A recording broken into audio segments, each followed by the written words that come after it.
The Empire of Japan had been the primary adversary of the United States during World War II.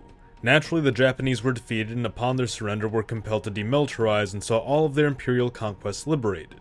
The United States may not have known it then, but in crippling the Asian Pacific's foremost naval and military power, they had created a power vacuum that would soon be filled by the communist forces backed by the Soviet Union. But what if that changed? What if in an alternate timeline, Japan never demilitarized? Hello audience, Mr. Z here with another alternate history video for you. If you're new to the channel, welcome. We have videos like this every week, so be sure to subscribe and stay tuned. Before we go any further, I'd like to take a moment to thank everyone who's donated to us on Patreon, Utreon, and right here on YouTube through channel memberships. Your donations really go a long way to keeping this channel going, and by donating to us across any of these platforms, you'll get access to some great perks including physical merch, a custom designed flag wallpaper, and access to an exclusive members-only Discord server where you can enter your scenarios for a chance to have them made into full videos. You can follow the pop-up on screen here, go to the comment section or description to visit any of these pages and support our channel, and of course you can do so by clicking the join button right below this video. If you can't donate anything, consider subscribing and sharing this video to help the channel out. Now, back to the video. By the end of the war, the United States had anticipated that China would remain under its nationalist government and likely assume the leading role in the region, standing as a bulwark against Soviet expansion. However, the Chinese were still experiencing a civil war between its nationalist and communist factions. The Chinese Nationalists had cornered the communists and were in a position to deal the killing blow. However, the United States instead pressed nationalist China to seek a mutual peace with the communists, the US by this point in time still seeking to promote goodwill and peace between itself and the USSR. However, the Chinese communists took advantage of this opportunity to rebound quickly, and in a matter of time the whole of China, with the exception of the island of Taiwan, fell to the communist Chinese. Not long after, the United States would find itself embroiled in the Korean War, a struggle between the communist North and the anti-communist South, while the rise of communism in Asia led to additional conflicts in Burma, the Philippines, Malaysia, Laos, and Tibet, among others. Fast forward some years later, and the US would be dragged into the Vietnam War, a conflict which had been brewing in Indochina for years by that point, and which appeared to demand more and more investment which the United States simply was not able to reasonably provide. In fact, it appeared as though the more the US did, the more difficult the war became, with the Vietnamese public growing more resentful of their American occupiers, all the while the Americans gained little back home for their increasing investment. The effort was ultimately unsustainable for the US, who was removed from the conflict by the Pacific Ocean, had little incentive to continue, and questioned whether or not victory was even realistic. But then there was Japan. Japan during World War II had one of the most powerful navies on the planet, and for the most part had already completed the task of pacifying these regions that would later become communist hotspots. Korea was among one of Japan's earliest conquests, and Vietnam would follow during World War II, with the Japanese hastily placing it under local pro-Japanese rule until the end of the war brought this to a crashing end.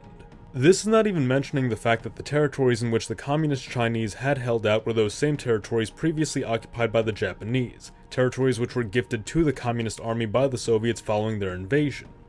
Truly, the Japanese were in a far greater position to combat communism within Asia than the United States, especially given that the US had assumed a firm anti-communist and anti-colonialist position during the Cold War, refusing to seize territories and even encouraging its Western allies to decolonize themselves.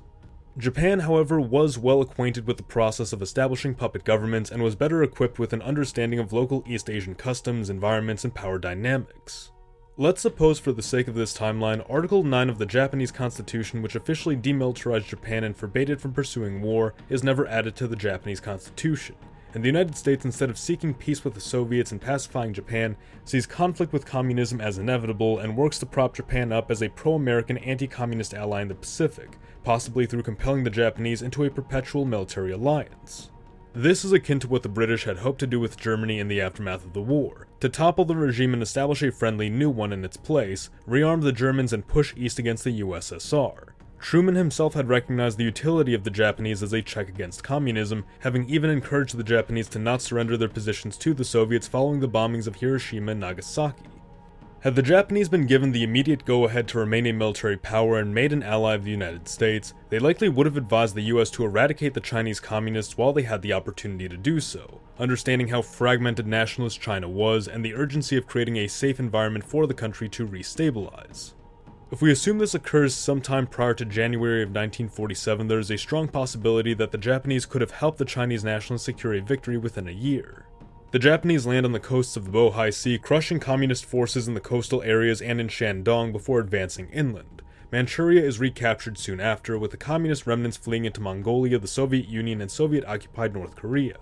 The Japanese would work with local leaders in the region of Manchuria to secure a greater degree of autonomy within the Republic of China, maintaining the land reform policies begun under the communists, which were popular among the peasants, all the while Japan worked to continue the industrialization of the region they had begun during their own occupation of the region.